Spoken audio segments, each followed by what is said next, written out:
Bonjour, alors je suis Inès Guéroux, je suis ingénieure pédagogique au Conservatoire national des arts et métiers depuis bientôt 5 ans et je suis également chargée de cours. Rapidement, je peux vous présenter ce qu'est l'ingénierie pédagogique. En fait, c'est toutes les méthodes qui vont consister à rendre des cours plus utiles, plus clairs et plus intéressants pour nos apprenants au CNAM.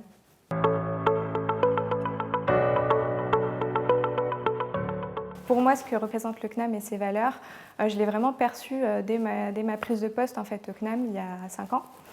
Quand j'ai échangé avec les enseignants-chercheurs de mon équipe territoire, qui m'ont parlé en fait, de leur public. À la première approche, je m'attendais moi à ce qu'ils me parlent de leur carrière, de leur publication, de leur domaine d'études, mais pas du tout en fait. Ils m'ont dit, moi, j'enseigne à tel et tel public est plutôt fort pour ces aspects-là et un peu moins sur ces points-là, et je suis là pour les aider à s'améliorer.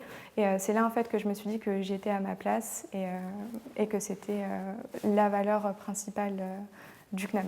Je peux même ajouter que en fait, le CNAM produit en fait, des cours une matière vivante, et cette matière vivante, en fait, elle sert la valeur aussi première, ou peut-être une autre valeur du CNAM, qu'est la justice sociale.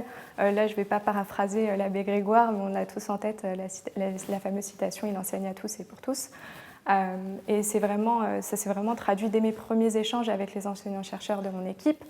Et puis on peut aussi dire que le CNAM produit des formations à l'image aussi de son histoire, c'est-à-dire que quand on vient au CNAM, l'apprenant en fait, est mis au centre d'un processus qui va l'aider à s'adapter aux évolutions professionnelles de son temps et aussi aux défis professionnels de son temps.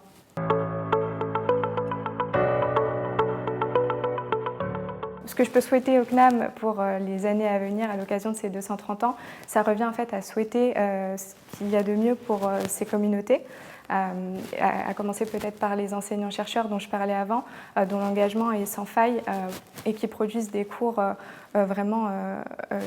qui ont un enjeu capital dans la mesure où en fait ils servent pas seulement les apprenants et nos auditeurs qui les écoutent, mais également la société dans laquelle ils évoluent. Dans un deuxième temps, c'est aussi souhaiter ce qu'il y a de meilleur et en particulier la reconnaissance du travail précieux de mes collègues administratifs. Et dans un dernier temps, et pas des moindres, c'est souhaiter le meilleur à nos publics qui sont les premiers ambassadeurs des valeurs du CNAM dont on a parlé précédemment. Et c'est leur souhaiter en fait un accès ouvert et équitable à l'enseignement supérieur.